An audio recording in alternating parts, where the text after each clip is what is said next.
Shalom, everyone. So today what I would like to do is share some information from two books on the map here that we're looking at right now.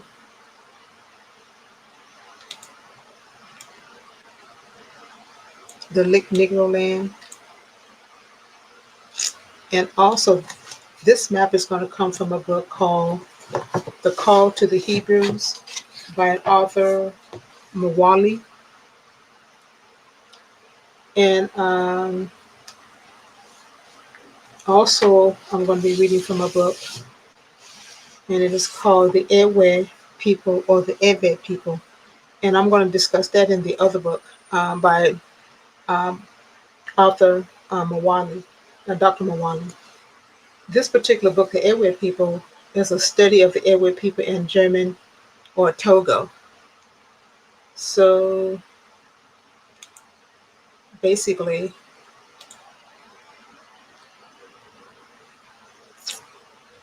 here, Togo, West Africa. This whole book on the Erh-verh people is discussing West Africa. So anyways, I want to read a paragraph, an introduction from his book. And the author is Jacob Spith, and he wrote this book in 1906 in Berlin. And it's just a small paragraph because he's going to indicate that the slave coast of West Africa, 3 to 4 centuries ago, came from Northeast Africa. So these people here in West Africa initially came from this area up here, Northeast, where Israel is at. Now we know that Israel is part of Northeast Africa, but they have it as the Middle East, and that's after they created the Suez Canal back in 1869 and separated Israel from the rest of Africa. Now they want to call Egypt also the Middle East, but Egypt plainly shows that it's in Africa right here, and Israel's over here on the titanic plate of Africa. But we know it's part of Africa. In fact, all these countries here was part of East Africa. Iraq, Jordan, Syria, Saudi Arabia, and many other countries.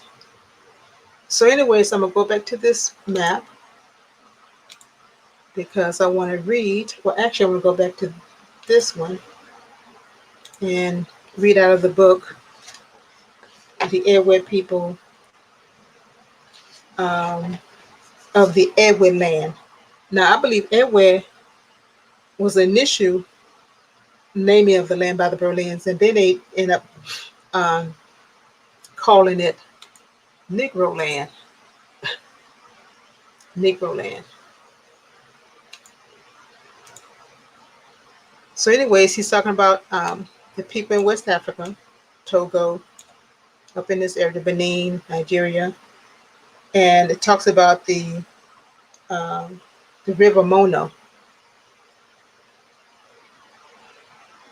So anyways, let's go ahead and read this right quick. It says the country, positions, boundaries, and political affiliation. It says the Erh-verh ethnic group settled on the slave coast of West Africa. So we know this is West Africa, settled on a slave coast right here of West Africa. That's where we settled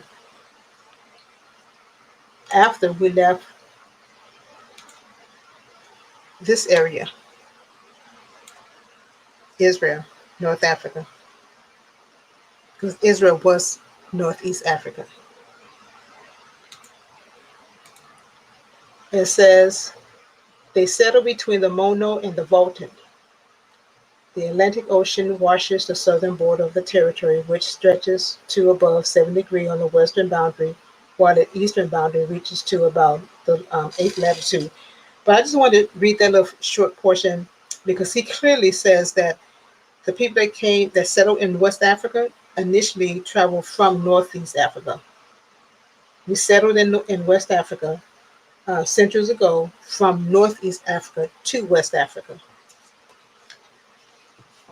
I'll probably get into that book sometime later on, but I want to get into this book here called The Call to the Hebrews by Mawali. So I wanted to go and read.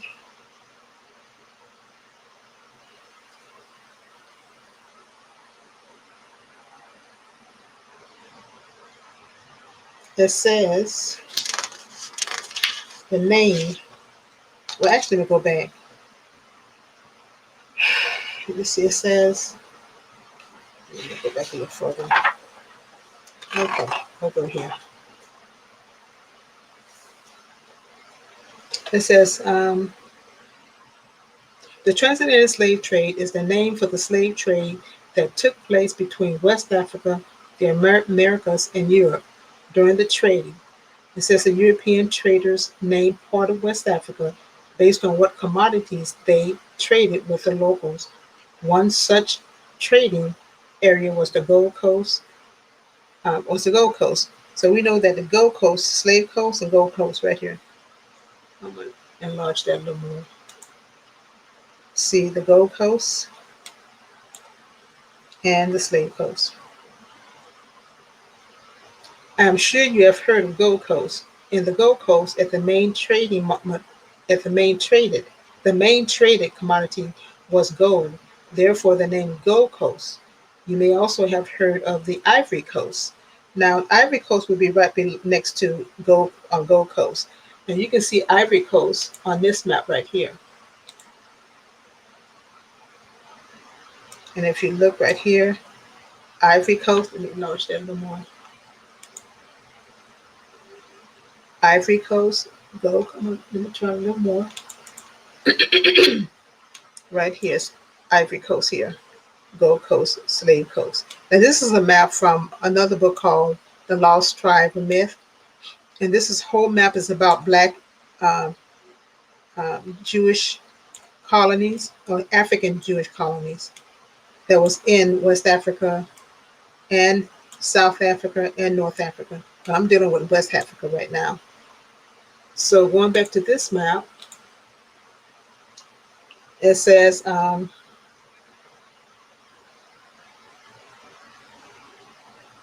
so what you may not have heard of is an area bigger than the Gold Coast and Ivory Coast combined. This was the Slave Coast.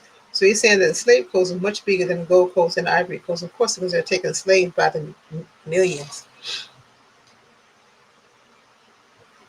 And so this was the Slave Coast. Going by the name and tradition of the European, it means in the Slave Coast, as you may have guessed, the main commodity was slaves. Thus, most of the slaves taken to the America, Europe, and Caribbean were all from the Slave Coast. So he said all the slaves that ended up in America, Europe, and the Caribbean were from the Slave Coast, which is right here. And see here where you see Judah, Kingdom of Judah.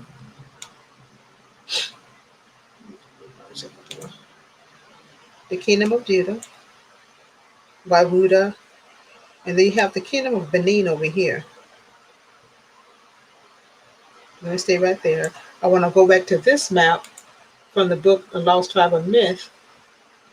And we see here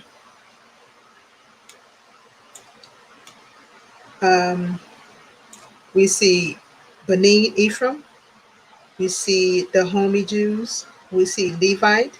And we know the southern kingdom consists of Levite, Benjamin, and Judah.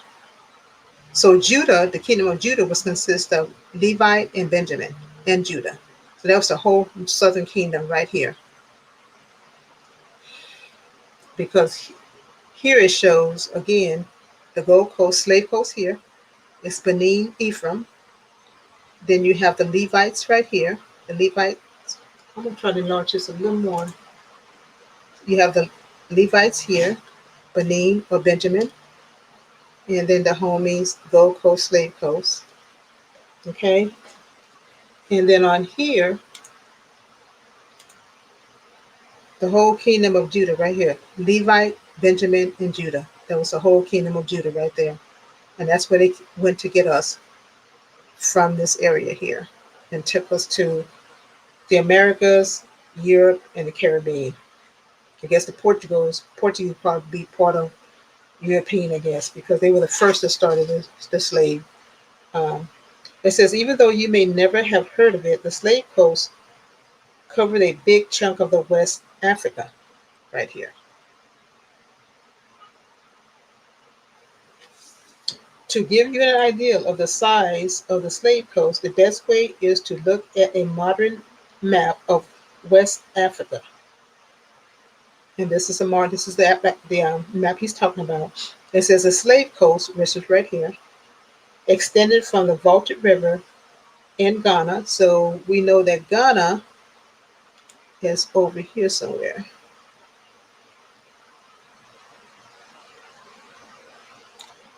Let's see, we have coast. Ghana would be up over here. I'm going to show you what, I don't see it on this map, but I'm going to show you on this map right here. Ghana is right here.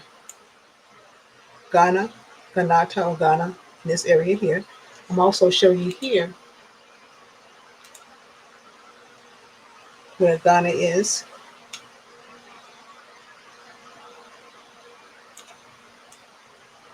Ghana is down here. So this is where he's talking about. He says the slave coast extended from the Volta River in Ghana all the way present day Nigeria, which is over here. Nigeria is right. Oh, there's a Volta right here. Upper Volta right there. So all the way up to Nigeria. Nigeria has to be up in here somewhere. I always miss that. I always on these different maps they have them set different, not that much different, but this is the area right here because he says I'm from Ghana, Ivory Coast, Togo, Benin, Upper Volta. That's what he said. Nigeria right here. So all this area right here. So as you can see, it covered a significant large part of West Africa, right here. Ghana, Nigeria, here's the Ivory Coast. We know then the slave coast is here. It is the people living in this area of West Africa that are the subject of discussion in this book.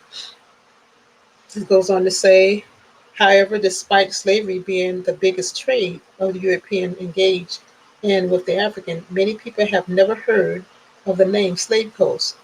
Even descendants of slaves in the Americas have not heard of it because of this.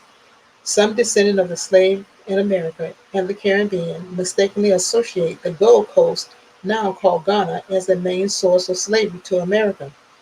Therefore, it is not surprising to hear many Caribbeans and Black Americans claim Ghana as their ancestral home. It says, because of this error, Black people from the Americas, in their search to find their roots, travel to Ghana or Gold Coast, travel to Ghana or Gold Coast, which is the Gold Coast right here. Ghana's up that way, hoping to fill the missing gaps in their ancestry. They spend the time visiting the forts and castles where their captors held the slaves, hoping to find a connection. Unfortunately, they are going to the wrong place for the answer they seek. Then it goes on to say, even though the fort and castle in Ghana, Gold Coast, were the prisons or holding cells and final embankment point for the slaves before their capture shipped them to the Americas. It does not mean the slaves were local and came from the same vicinity of the forts and castles. Hardly any slave came from around where these forts and castles were on the coast. The slaves held in those forts and castles in the Gold Coast were people their captors brought from elsewhere. These places were usually hundreds of miles away. Those forts and castles are no different from modern prison buildings designed purposely to hold prisoners brought from all over the country. However, just as A modern prison keeps records of where in the country the inmates come from. So did those European traders. According to their records, most of the slaves taken to America came from the slave coast. Came from the slave coast, right here, Kingdom of Judah. So I guess we can say we definitely is Judah. Basically, that's what he's saying in this book. When I purchased this book, it was like $80, and then a couple of years ago, I looked and it was like 14,000, 9,000. But I think they've come down again. I think it was out of print. That's why it was so high.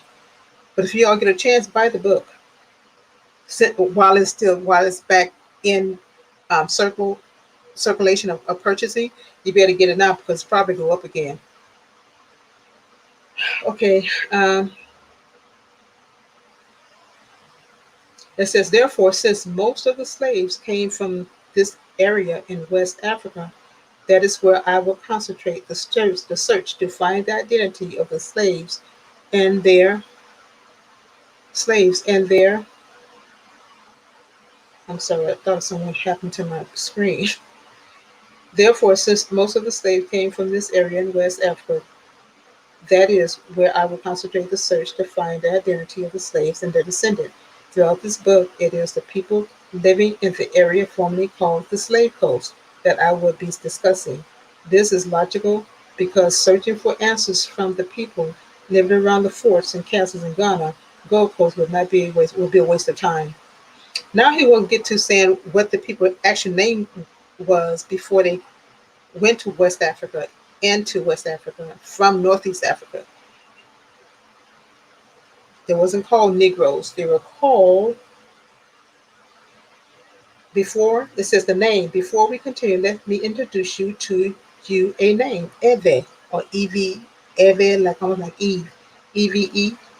Even though you are not aware of it, this is the true name of many of the people sold into slavery from West Africa. In the third section of this book, you'll find it is also the name of hundreds of millions of people scattered around the world. Erh-verh is the name of our ancestor and is central to the whole discussion in this book. And they're going so please note it down and learn to pronounce it. I think it's Erh-verh. But anyway, it says Erh-verh is Erh-verh, ERH-VERH, or or Ever, EYVERTH. It says the plural from it is Evio. I'm probably pronouncing it wrong. But anyway, he said that is the original name of our people, of our people, our ancient people, and it was Erh-verh. Now the book Erh-verh, that's another form Erh-verh, and I just read it. The first book I just read out of about how we came from Northeast Africa down to West Africa, and that's where they came to get us when they came to get us for slavery. They take us into slavery. They went to the slave coast because they knew that we came down from Northeast Africa, traveled down to that area, West Africa, and settled there with our different tribes. And we settled there, and there's proof that we settled there because this shows that we settled there, slave coast. And here's the colonies, Jewish or Hebrew colonies here. The books say Jewish. I say Hebrew colonies. Right here in West Africa. Right here, all the way here out here, Sierra Leone, Senegambia. The reason I'm looking this way because I have a larger screen. Sometimes help my eyes. So anyways, so he talks about the Erh-verh, the name of the people. It goes on to say that um, the reason for writing the name with these strange characters because the name contains a sound that is not in English. This being the case, there are no letters in English to use to spell out the real sound in the name. The following is my effort to help you get the pronunciation right. So anyway, he was spelling it EYVERTH or ERH/VERH or EVE or EVEO. Anyway, get the book and go through that and you'll find out the name. But anyway, he said that was our real name, ancestors' real name, not Hebrew, not Israelites, but Erh-verh people. Now I'm going to read a little something about the geography. It says earlier I said going by modern maps of West Africa, the geographical area of Slave Coast stretched from the Vulture River. I'll go back try to find that other map. I hope I don't mess up here. There it is right here. And then I'm gonna go here and see what it says. What I just seen that there. The Vulture right here.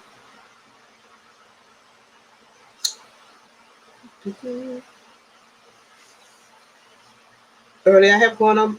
Earlier I said going by modern maps of West Africa, the geographical area of Slave Coast stretched from the Vulture River right here, the Vulture River from here,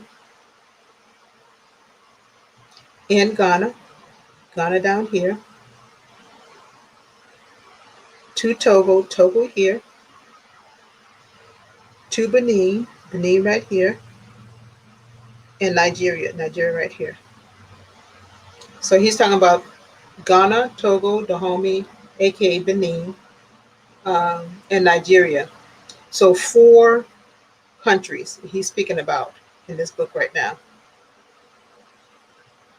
It says,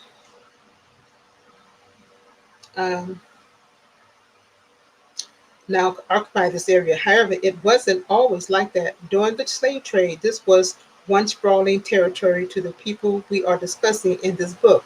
To the people, their territory was Erh-verh, or Eb-Nigabu, which translate in English as land of the Erh-verh, or Everland, or Everland.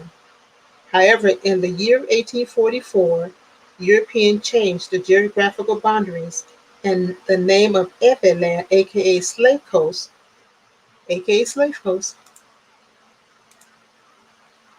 was called Everland. They have Negro land here. I wonder if that has like aka Negro land, Everland, Negro land. They always changing our name. It says, however, in the year 1844, Europeans changed the geographical boundaries and the name of Everland, aka the Slave Coast. So it says this was actually called Everland, not Slave Coast, before it was changed. The new face of the area became the 4 country. And who was the 4 country? Ghana, Togo, Dahomey, or aka Benin, and Nigeria. So actually, Ghana, Togo, Dahomey, which is Benin, and Nigeria is those four um, countries. It says the new face of the area became the 4 countries. They're going to say, I guess the name change of the area explains why many have never heard of the name the Slave Coast. I'm going to read a little more. It says, to regulate colonization and trade in the African continent, the European power met in 1844 in Berlin, Germany, to define their trading zone, define their trading zone. By that conference, European powers trading in Africa divided the African continent between themselves. The result is the current Africa today, destabilized, just all messed up. Whereas there, whereas before there were no boundaries and the people could move freely about on the continent and be at home.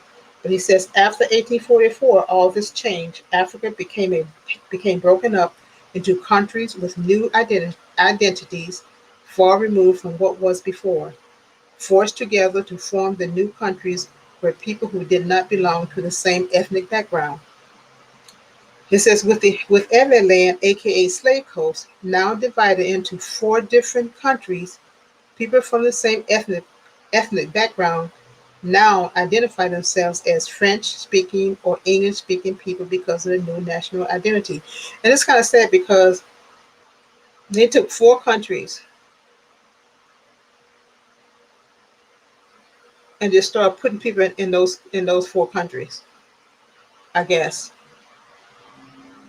4 countries, namely Ghana, Togo, Dahomey, aka Benin, and Nigeria, now occupies this area, which is the Slave Coast. And because however, it wasn't always like that during the slave trade. This was one sprawling territory to the people we are discussing in this book. Okay, talking about the Slave Coast of those 4 countries. It says the Erh-verh land, aka Slave Coast, now divided into four different countries. People from the same ethnic background now identify themselves as French-speaking or English-speaking people because of their new national identity. Despite the new man-made borders which divided the people, the ethnicity of the people in the area remained the same.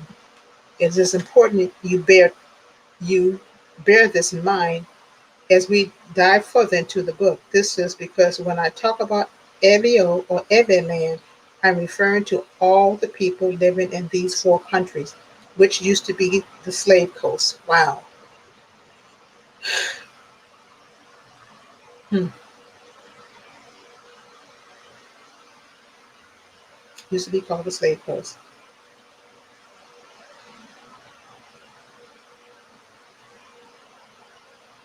It is the people collectively of these four countries that are the subject matter for the discussion of this book. I will not be referring to them as Ghanaian, Togolese, Dahomey, or Nigerians. Instead, I will call them by their ethnic name, Erh-verh or Erh-verh, in the singular, and Erh-verh or Erh-verh in the plural. So they were not called Nigerian, Togo, Dahomeys, and Nigerian. They were Erh-verh people or Erh-verh. So Erh-verh, EVE, and then or in parentheses ERH-VERH in the singular, and Erh-verh or ERH-VERH-O in the plural. So you all may want to go and Google that and just research the name. So basically, I think I'm gonna stop here.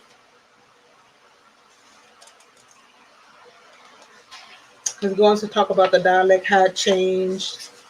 It's a really great book. Um, Maybe I should finish. No, it's too much. So I'm going to go ahead and just stop here. I just want to share that, and I guess I can finish these up at some other time. But I wanted to share that information on our people and the true name of our people, and how it's very clear that before we were in West Africa, according to the book, the Erh-verh people, we were in Northeast Africa. And then we migrated down to West Africa, set up our kingdom. And you see it right here on this map. And this map is from a book called The Lost Tribe of Myth. And it's by Alan Gabi. So it shows here.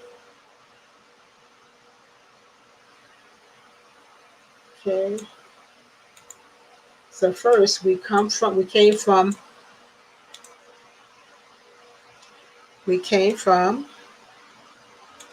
Northeast Africa. We came from Israel.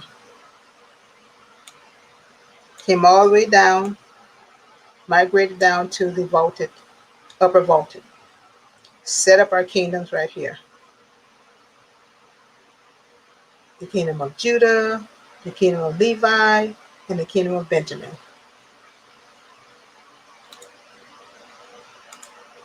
Right here. Benin, Levite, Dahomey, which is Benin, slave coast, and Judah was right in here. Because here is kingdom of Judah. So it all adds up. They knew that we left from North Africa down in the upper Volta into the West Africa area, settled there, built kingdoms. But you can see all the kingdoms on here too in this map right here. It talks about, I'm going to shut this down after I just try to look at this. It says the kingdom of Benin, right here, kingdom of Benin. You have kingdom of Isgo, kingdom of Jebu of Odula. I guess I'm pronouncing it right. Kingdom of Alka something. Kingdom of Judah, Gold Coast, kingdom of Akonis,